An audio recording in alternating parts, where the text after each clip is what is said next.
The 2003 McDonald's All-American team is definitely pretty top-heavy, featuring one of the best players in NBA history and another surefire Hall of Famer. Several other players carved out solid pro careers, but just as many didn't make it. Players who didn't make this list include 4-time All-Star Paul Millsap and 2-time champ Adam Morrison. But we don't care about those guys today. Let's jump into the 2003 class of McDonald's All-Americans and see what happened. Brandon Bass. Bass was born in Louisiana and tragically watched his mother die from a heart attack at just 10 years old. He and his two siblings eventually moved in with his aunts, and the quickly growing Bass finally started playing competitive basketball when he was 13 years old. He grew into a star player in the 2003 class, ranked 11th by rivals, and he decided to stay in-state to play for LSU. With the Tigers, he was instantly a top contributor, averaging 13 points, 7.4 rebounds, and 2 blocks a night as a freshman. He upped his numbers to 17, 9, and 1.6 in 05 to win the SEC Player of the Year while partnering with Glenn Big Baby Davis in the Tigers' frontcourt. He decided to leave school with 2 years remaining and jump into the 2005 draft. The Hornets picked him in the second round, and he spent a solid chunk of his first season in the D-League. During his 29 NBA games as a rookie, he averaged about 2 points and 2 rebounds in around 10 minutes a night. That largely continued through 2007. Bass signed with the Mavs ahead of the 2008 season. In 2 years in Dallas, he averaged 8 points and 4 rebounds while playing in nearly every game. Bass was even the recipient of Jason Kidd's 10,000th career assist. In 2009, he signed a deal with the Magic and continued to provide solid minutes through 2011. During that season, he was traded to the Celtics in a package that included his former college teammate, Glenn Davis. Bass enjoyed his best season in 2012, averaging 12.5 points and 6.3 rebounds, while starting 39 of 59 games. That was the best it got during his 4 years in Boston, though he did average 10.6 points and 5.5 rebounds over his Celtics career.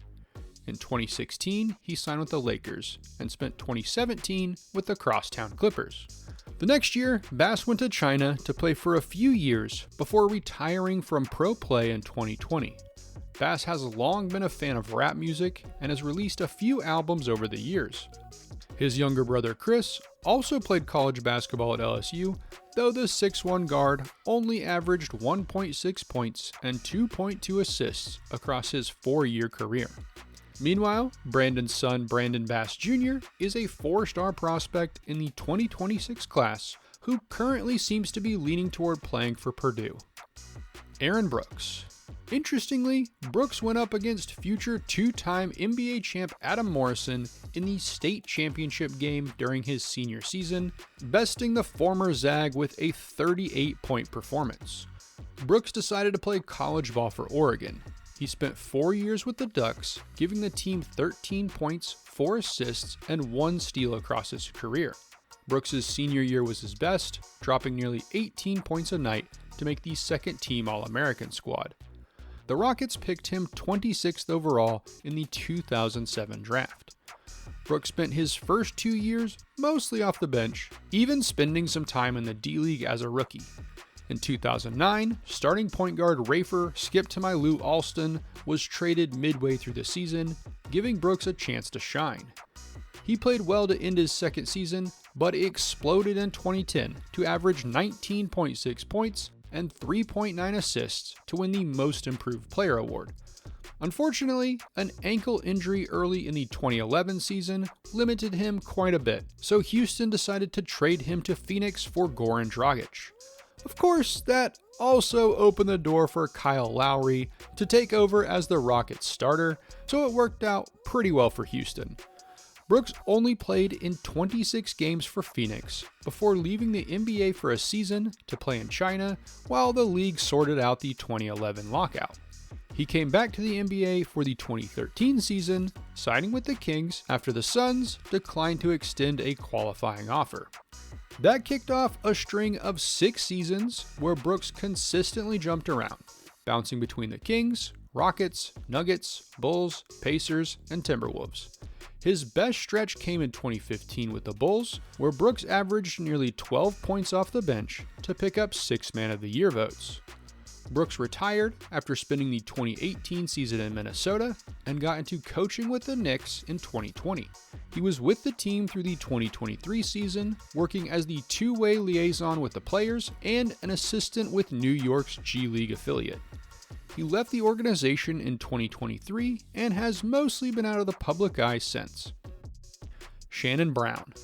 Brown was widely viewed as a top 3 player in this class and signed with Michigan State for college ball. With Tom Izzo's Spartans, he slowly grew into a team leader during his 3-year career. Brown brought his scoring from 8 as a freshman to 17 as a junior in 2006. He skipped his senior season, and the Cavs picked him 25th overall in the 2006 draft. He played limited minutes during his run with Cleveland and was traded to Chicago midway through the 2008 season. During the ensuing offseason, he signed with the Bobcats on a minimum deal, but was traded to the Lakers alongside Adam Morrison midway through the season. That led to an increase in playing time, as Brown averaged about 8 points a night, largely off the bench, while LA won back-to-back titles in 2009 and 2010. Brown did one last season in LA before joining the Suns ahead of the 2012 season. His 2 years in Phoenix were the most productive of his career, as Brown averaged 10.7 points while starting 41 of 118 games. However, he was traded to the Wizards ahead of the 2014 season and waived. Brown did short stints with the Spurs, Knicks, and Heat over the next 2 years before spending the 2018 season in the G League and retiring. In 2010, Brown started a relationship with R&B singer Monica, and the two were married later that year. However, they divorced in 2019. Brown's brother Sterling also played professionally. He averaged 5.2 points with the Bucks from 2018 to 2020 before jumping to the Rockets, Mavs, and Lakers over the last few years. As of 2024, he's playing in Serbia. Brian Butch. Butch stayed in-state to play college ball for Wisconsin. After his redshirt season, Butch averaged about 4 points and 2.5 rebounds off the bench. In 2006, the 6'11 big man became a starter, averaging 10 points and 6 boards. He slowly grew into an all-Big Ten player by his senior season, dropping 12.4 points and 6.6 rebounds. Butch wasn't selected in the 2008 draft, but did play with the Grizzlies in Summer League. He then started a long overseas career, spending time in China, Germany, Greece, Puerto Rico, the Philippines, and Japan. Butch also played in the D-League for several seasons, making the league's All-Star team in 2010 and the D-League First Team in 2013. Soon after retiring in 2017, he joined the Wisconsin Herd as the associate head coach. He was there for 2 years before being relieved in 2019. Since then, Butch has been running youth camps in Wisconsin to help the younger generation work on their skills. Jackie Butler. Butler was born in Mississippi and played for his local high school through his senior year. However, he had to go to prep school at Coastal Christian in Virginia Beach to get his grades up. He was originally planning to attend the University of Tennessee, but then became the first player to declare for the 2004 draft. Unfortunately, the 6'10 center wasn't selected. He signed with the Timberwolves for training camp, but was cut before the season.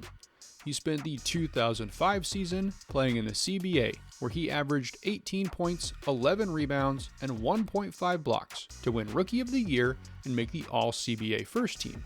That led to a contract with the Knicks. He spent 2 years with the team, playing in 58 games and averaging 5.2 points and 3.2 rebounds. After the 2006 season, Butler signed a 3-year deal with the Spurs, which considered him a long-term project. He played in 11 games during the 2007 regular season and none in the playoffs, but he did win a title that year. After the season, San Antonio traded him to the Rockets, who waived him before the next season, ending his pro career. He's fallen out of the public eye since, though his name does pop up every year during the Combine as one of the worst leapers in draft history with his relatively pedestrian 25-inch vertical. Brandon Cotton. Cotton joined Shannon Brown at Michigan State to start his college career. In 3 games, he averaged 1 point and decided to leave the team. He transferred to Detroit Mercy, where the young guard averaged over 18 points a night over 3 years. Cotton wasn't selected in the draft, but did spend some time playing in Iceland and the Dominican Republic, even averaging 30 points a night in the former league. He briefly played in the D-League before retiring. He's since moved back to Detroit, where he works with youth as a coach and is raising a young family. Luol Deng. Deng was born in Sudan, but his father, who was involved in politics, sent his family to Egypt to escape the Second Sudanese Civil War. There, Deng's family met Manu Bol, who taught the young Deng and his brothers how to play basketball. Eventually, the family moved to London, where Deng spent some time playing soccer and basketball. At 13, he was playing for the England U18 basketball team, averaging 40 points and 14 boards during the 1998 FIBA Europe U18 Championship. The next year, he moved to the United States to play for Blair Academy in New Jersey alongside another player on this list. The 6'9" youngster quickly grew into one of the top players in the country, rising as high as the 2nd spot on Rivals rankings. He was selected for the McDonald's game, but did not play due to a foot injury. Deng signed with Duke for college ball. During his lone season, he averaged 15 points to help the Dukies make the 2004 Final Four. He led all ACC freshmen in scoring, rebounding, and field goal percentage, and was selected as the National Freshman of the Year. Deng decided to forego the rest of his eligibility and enter the 2004 draft. The Suns picked him 7th overall, but immediately traded him to the Bulls. As a rookie, he played in 61 games, averaging 12 points, 5 assists, and 2 steals before a wrist injury ended his season. Still, Deng was selected to the All-Rookie First Team, and the Bulls made the playoffs for the first time in 7 seasons. Deng spent 10 years playing in Chicago, becoming one of the better wing defenders in the NBA, and making 2 All-Star teams in 2012 and 2013. Alongside Derrick Rose and Carlos Boozer, he helped turn the Bulls into legitimate threats, though injuries ultimately derailed all of the team's promise. Chicago decided to trade him to the Cavs in 2014 for Andrew Bynum and several picks. He spent 1 year in Cleveland before signing with Miami in 2015. Deng spent 5 more years in the NBA, spending time with the Heat, Lakers, and Timberwolves before retiring in 2019. Over his 15-year career, Deng averaged 14.8 points, 6.1 rebounds, and 1 steal a night. He is a 2-time All-Star and 1-time All-Defensive player. Since hanging him up, Deng has been heavily involved with spreading the game in South Sudan, working as the South Sudan Basketball Federation's president for 4 years. In 2023, he was an assistant coach for the national team. In addition to his on-court work, he's been heavily involved with organizations like the World Food Program. Several of his brothers also played professionally and in college. His older brother Aju, who often went by Juice, might be the most notable, as he helped UConn win a national title in 2000, averaging 4.5 points, 3.5 rebounds, and 1.3 blocks in 15 minutes a night. Ndudi Ebi. Ebi was born in London, but raised in Nigeria before moving to Houston, Texas to play high school ball. The 6'9" forward was originally committed to play for Arizona, but decided to skip college and head straight to the NBA. The Timberwolves picked him 26th overall in the 2003 draft, making him Minnesota's first-round pick in 3 years, after Joe Smith's illegal deal stripped the team of several picks. Over 2 years, he played in 19 games, averaging 2.1 points a night. That said, in 2005, he did drop 13.5 points, but he only played in 2 games. Minnesota wanted to send him to the D-League, but league rules at the time meant he couldn't go, so they waived him. In his final game with the team, he dropped 18 points and 8 boards. Ebi then embarked on a long career overseas, spending time in Israel, Italy, France, Lebanon, China, Puerto Rico, and Egypt. In 2008, he led the Israeli League in rebounding, and in 2011, he led the Chinese Basketball League in scoring. He retired in 2018 and was reportedly working with a sports and entertainment consulting firm as of 2023. Olu Famutimi. Famutimi was born in Toronto, but came to national attention while playing high school ball in Flint, Michigan. He dazzled crowds with his outrageous athleticism, but sadly tore his ACL during his senior year. While Famutimi made the McDonald's roster, he didn't play in the game due to the injury. He signed with Arkansas for college ball, averaging 7 points and 3.5 boards as a freshman to make the All-SEC freshman team. He bumped his numbers up to 9.4 and 4.2 as a sophomore and decided to forego his final 2 years to jump to the NBA. Unfortunately, he wasn't selected in the 2005 draft. Famutimi spent a few years playing for Arkansas's ABA team before starting a long overseas career. Over the years, he's spent time in Ukraine, Turkey, France, Germany, Canada, and Argentina. He also once dropped 18 points and a half against the Redeem team playing for Team Canada. It looks like he's still technically playing in the Canadian League, but appears to be spending most of his time as a coach at a Toronto high school as of 2024. J.R. Giddens. Giddens joined the Kansas Jayhawks and made an immediate impact, averaging 11.3 points as a freshman to pick up Big 12 All-Freshman honors. He was again solid as a sophomore, but in May 2005, he was involved in a fight outside of a bar in Lawrence. Giddens was stabbed during the incident and was charged with battery. He decided to leave the university and transfer to New Mexico. After sitting out a year, Giddens averaged 16 points and 6.5 rebounds. However, he was suspended for several games due to disciplinary issues. Giddens came back as a senior to average 16.3 points and 8.8 boards en route to winning the Mountain West Co-Player of the Year and making the honorable mention All-American roster. The Celtics picked Giddens 30th overall in the 2008 draft. He initially received praise from head coach Doc Rivers, but sat out of minicamp over contract disagreements. He spent his rookie season in the D-League and played in just 6 NBA games in 2009. He made one start in 2010, but was traded to the Knicks after 21 games.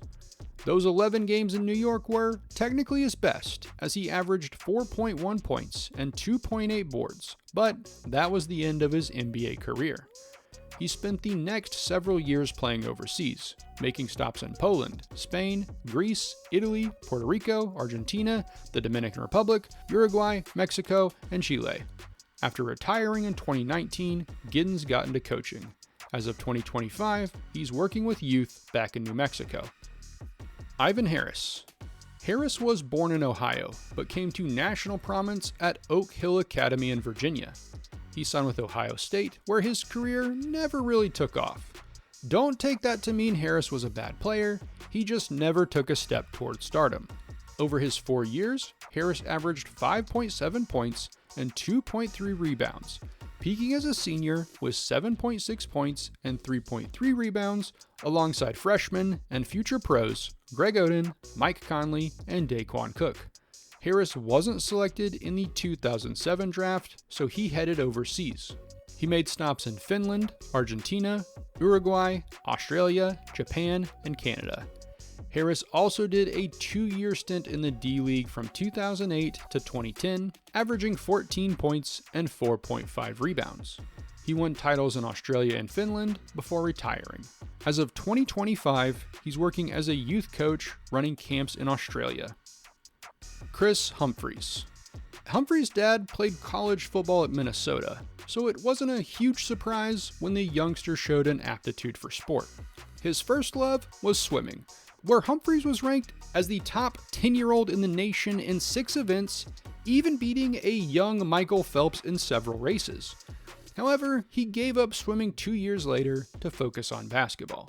He quickly became a star player and initially signed with Duke. However, he reconsidered and ultimately followed in his dad's footsteps to play at Minnesota. During his lone season with the Golden Gophers, Hump dominated. averaging 22 points, 10 boards, and 1 block a night to win the Big Ten Rookie of the Year. Unfortunately, the rest of the team was pretty terrible, and Humphries decided to jump to the NBA. The Jazz picked him 14th overall in the 2004 draft. During his 2 seasons in Utah, Hump got limited playing time, averaging just 3.6 points and 2.7 boards. He was traded to Toronto ahead of the 2007 season and slowly grew into a valuable bench contributor, largely thanks to his efforts on the boards. Hump was traded to the Mavs ahead of the 2010 season, where he again played limited minutes. Midway through the season, he was traded to the Nets. That would be Humphries' best stretch. In 4 years, he averaged 9.5 points and 8.6 rebounds, routinely dropping double-doubles for New Jersey. In 2012, he averaged 14 points and 11 boards, showing off his all-around ability. Ahead of the 2014 season, the Nets made one of the worst deals in modern NBA history to trade for aging stars Kevin Garnett, Paul Pierce, and Jason Terry, which sent Hump and 3 first-round picks to Boston. Sadly for the big guy, he also started to fall off, partially due to injuries, and could never get back to the production he showed in New Jersey. Hump played for 4 more seasons, jumping between the Celtics, Wizards, Suns, and Hawks, before retiring in 2017. Nowadays, he's running a Dave's Hot Chicken location in Minnesota, though I haven't mentioned the thing he's most famous for. During his time in New Jersey, Hump started dating and married Kim Kardashian. The couple was married for 72 days before Kardashian filed for divorce. It wasn't finalized until 2013, and the stress of all that media attention likely played a part in his on-court struggles. Thankfully, he seems to be doing well as of 2025. LeBron James. Look, what can I really say about the kid from Akron that hasn't already been said? The guy was featured on the cover of Sports Illustrated as a high school junior, and the hype was through the roof.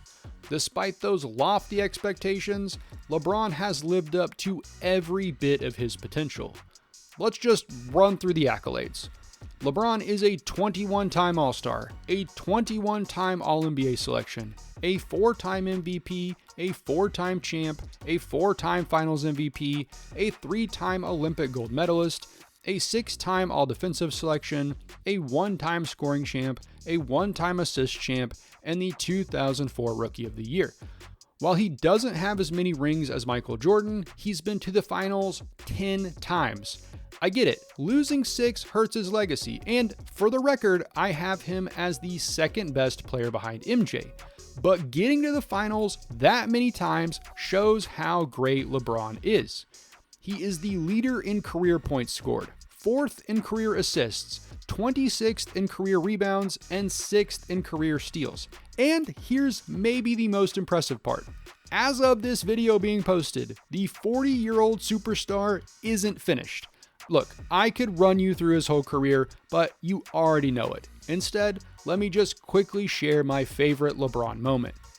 In 2007, LBJ was playing with the likes of Zydrunas Ilgauskas, Larry Hughes, Drew Gooden, and Boobie Gibson. He is 22 years old, but just led the Cavs to a 50-32 record. He's in the Eastern Conference Finals against the Detroit Pistons, who, outside of LeBron, probably have better players at every position compared to Cleveland. The Cavs go down 0-2 to start the series, but storm back at home to tie things up. Then, in Game 5, back at the Palace of Auburn Hills, the Cavs find themselves down by 5 with 2 minutes and 49 seconds left on the clock. Drew Gooden makes a free throw to cut the deficit to 4. That is the last time someone on the Cavs not named LeBron Ramon James will score that night.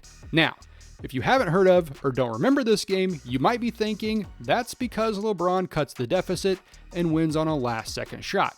In the words of Lee Corso, not so fast, my friend. Game 5 doesn't end in regulation. Hell, it doesn't even end after the first overtime. King James scores 25 straight points to somehow carry the Cavaliers over the Pistons and send them back to Cleveland with a 3-2 series lead. It is one of the most transcendent moments in modern sports history and easily one of the greatest individual efforts we've ever seen in a basketball game. Did Cleveland ultimately lose to the Spurs in the finals that year? Sure, but that game cemented LeBron's claim as the best player in the world, a claim he arguably didn't give up until he was in his mid-30s.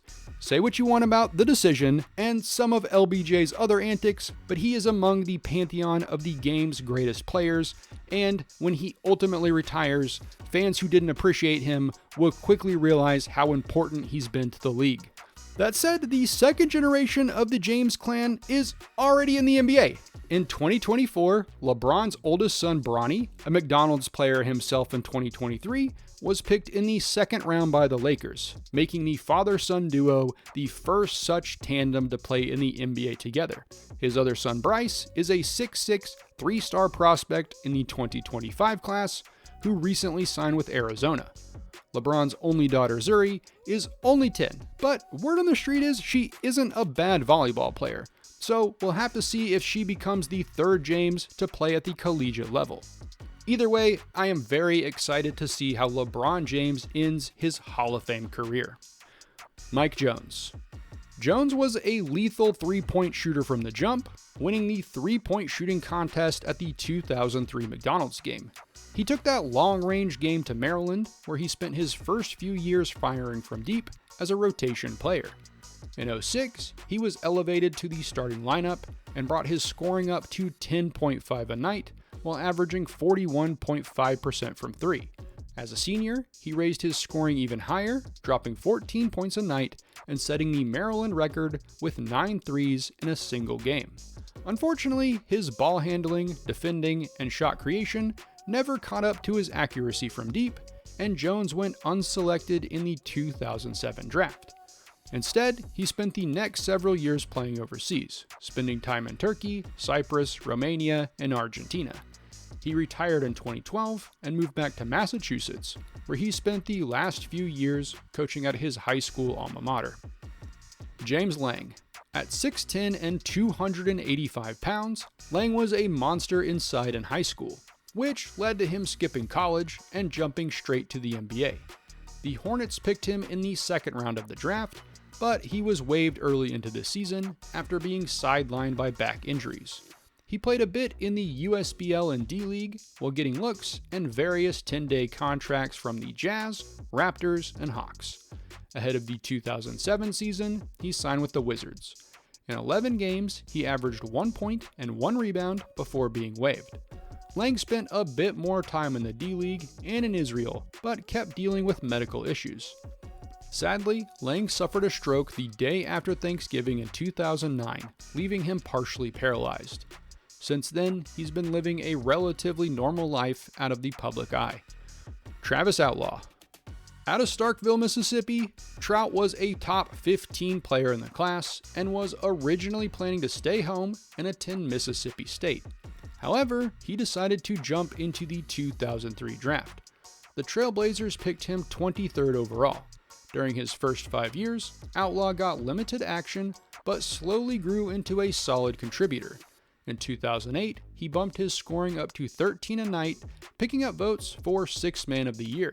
He continued in that role in 2009, earning his Mr. Fourth Quarter nickname with a few jaw-dropping displays late in games. Partially due to that, the Clippers traded for Outlaw in 2010, but he couldn't replicate those late-game heroics.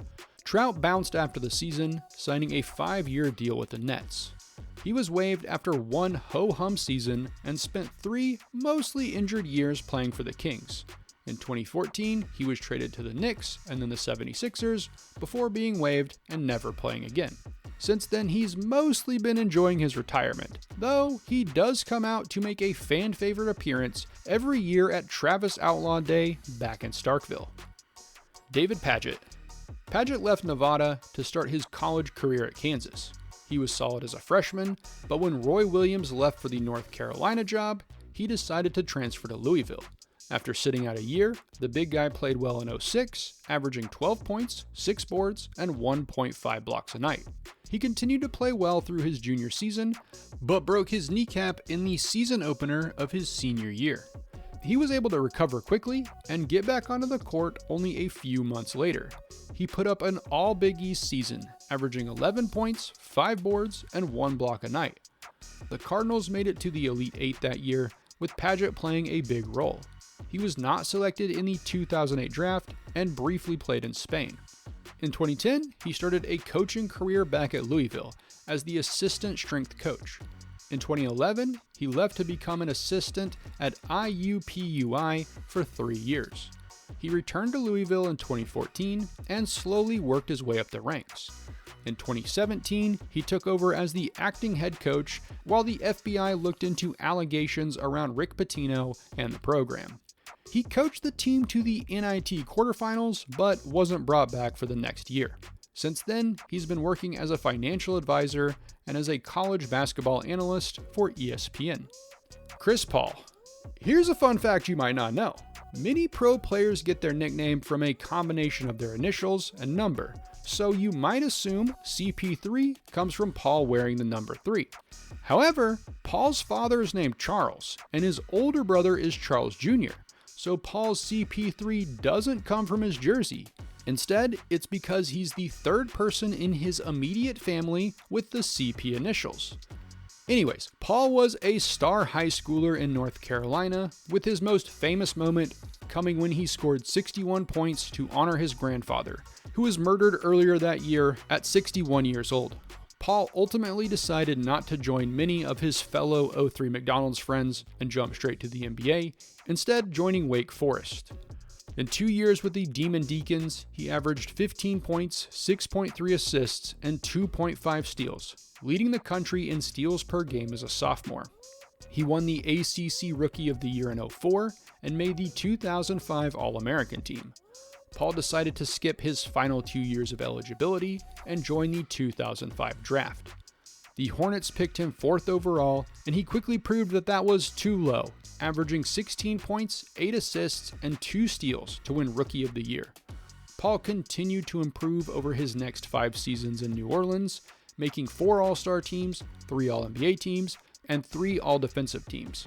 He also got votes for MVP and DPOY, though a knee injury held him to only 48 games in 2010. However, the point guard became annoyed with management after the Hornets fired coach Byron Scott, and continued playoff difficulties made the team fearful that he would leave in free agency following the 2012 season. With that in mind, the team agreed to trade him to the Lakers. However, the NBA technically owned the Hornets at that point in time, and Commissioner David Stern vetoed the deal, thinking New Orleans would be more likely to get a buyer with CP3 on the team. A few days later, the league accepted a deal to send Paul to the Clippers for Eric Gordon, Chris Kaman, Al-Farouq Aminu, and a first-round pick that ultimately became Austin Rivers. Paul teamed with Blake Griffin and DeAndre Jordan to form Lob City, one of the most exciting teams of the 2010s and the inspiration for one of my favorite NBA-themed songs. However, despite the star power, the Clips never found playoff success.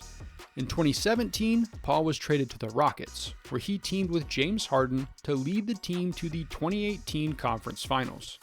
Houston went up 3-2 in Game 5, but Paul hurt his hamstring and was out for the rest of the series. Without him, the Rockets couldn't keep the Warriors down, losing in 7.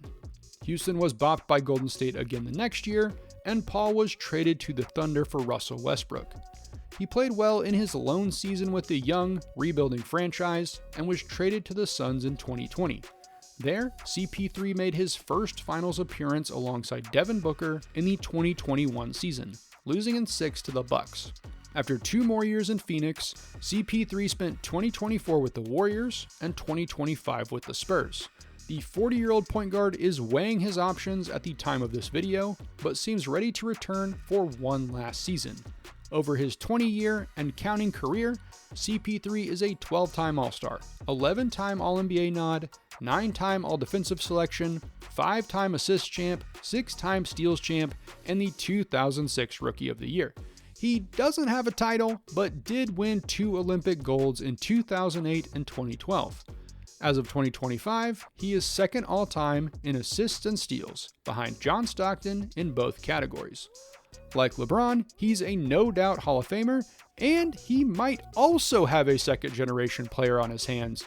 Chris Paul Jr. is in the class of 2028 and is quickly gaining steam on the recruiting circuits. Kendrick Perkins. Perk had a tough upbringing. His father played pro basketball in New Zealand and was never involved in his life. His mother was shot and killed when he was just 5. Fortunately, his grandparents were there and helped him grow into a star athlete. Perk was seen as a top 6 player in this class and was originally committed to Memphis for college. However, he decided to jump to the 2003 draft, where the Celtics picked the big man 27th overall. Perk spent his first 8 seasons with Boston, helping the team win a title in 2008, largely serving as the muscle behind the big 3 of Kevin Garnett, Paul Pierce, and Ray Allen. While never a star in Boston, he did average around 8 rebounds and 2 blocks a night while the team was contending for a title, even picking up a smattering of votes for DPOY in 2010. That same year, he tore his MCL and PCL in the finals, which led to a mid-season trade to the Thunder in 2011. Perk again worked as the muscle to the Stars, giving OKC's quartet of Russell Westbrook, James Harden, Kevin Durant, and Serge Ibaka just enough grit to help take them over the top and make the 2012 finals. They lost to LeBron James's Heat, but things looked bright. Then, the team traded Harden, and Steven Adams replaced Perk as the team's starting center in 2015. That led to a trade to the Jazz midway through the season. The team waived him before he ever played, and Perk signed with the Cavs to end the season. He spent 2016 playing in New Orleans, but had lost more than a step and was plagued by injuries. He did sign with the Cavs in 2017. He spent that year in the G League and played briefly in 2018, but was obviously finished. Over his 14-year career, Perk averaged 5.4 points, 5.8 rebounds, 1.2 blocks, and more mean mugs than just about anybody in NBA history. He was never a particularly great player in the modern NBA, but as his generation's version of an enforcer, Perk was pretty good at his role. Unfortunately, he's somehow become a media personality, quickly proving that just because you played pro basketball doesn't mean you can talk about it with any intelligence. Leon Powe. Like Perk, Powe's upbringing wasn't easy. His father left when he was 2, and his house burned down when he was 7. Eventually, he was put in foster care, and his mother died just 4 days before the state championship during his senior year. The 6'8" forward signed to play at Cal for college ball. As a freshman, he dropped 15 points and 9.5 rebounds, winning the Pac-10 Rookie of the Year award. However, he missed his entire sophomore season with a nasty knee injury. When he returned as a redshirt sophomore, he picked up where he left off, bumping his numbers up to 20.5 points and 10.1 boards, making the second-team All-American roster. He decided to jump into the 2006 draft. The Nuggets picked him 49th overall, partially falling due to his injury history. Denver quickly traded him to the Celtics, where he signed a 3-year deal. During those 3 years, Powe played solid minutes off the bench, averaging 6.6 points and 4.2 rebounds, helping Boston win that 2008 title. The next year, he tore his ACL during the playoffs, ending his season. Powe signed with the Cavs ahead of the 2010 season, but his knees continued to give him trouble. Across 2 seasons, he played in just 34 games. Midway through the 2011 season, the Cavs waived him for roster space, and he finished the season with the Grizzlies. That was his last time on an NBA court. In 2014, he signed with the Celtics as a community ambassador. As of 2025, he's still working with the team and in sports media. Oh, and in 2022, he became an author with a self-published book called Brother in Disguise. Mustafa Shakur. Stoff signed with the University of Arizona for college ball. He averaged 9.4 points and 4.5 assists as a freshman, alongside Channing Frye, Salim Stoudemire, and Andre Iguodala. Stoff continued to drop similar numbers over his next 3 years, peaking at 12 points and 7 assists as a senior. He wasn't selected in the 2007 draft and was cut by the Kings after joining them for Summer League. Stoff spent the next several years playing overseas, with stops in Poland, Spain, and Greece. In 2010, he joined the Thunder's D-League.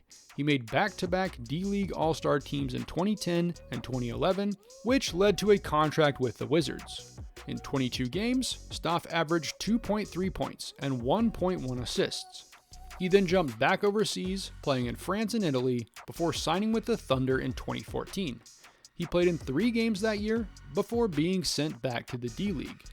Stoff did a few more D-League stints over the years, but spent most of his next 4 years playing overseas. After retiring in 2018, Stoff started focusing on his career as an entrepreneur. He's founded a few companies over the years, most notably his performance hydration company, Pure Fuel Sport, which is the official drink of the NBA 76ers, the WNBA Chicago Sky, and the MLS's Chicago Fire. Charlie Villanueva. Villanueva was born in Queens, but grew into a national name at Blair Academy in New Jersey alongside Luol Deng. Everyone knows that he was born with a variation of alopecia, which means he doesn't grow hair on any part of his body, but Villanueva is also a first-generation Dominican American and speaks fluent Spanish. He also has 3 brothers, all named Roberto, which surely makes family reunions a bit confusing whenever someone brings a new significant other. Villanueva was widely regarded as a top 5 player in this class and was originally planning to attend Illinois to play under Bill Self. However, Self left to take the Kansas job, and Villanueva flipped his commitment to UConn. Playing alongside future pros Ben Gordon and Emeka Okafor, Villanueva was solid as a freshman, giving the team 9 points, 5.3 rebounds, and 1.5 blocks. In 2005, Villanueva upped his numbers to 13.6 points, 8.3 boards, and 1.8 blocks, helping the Huskies win a national title and earning himself a second-team All-Big East nod.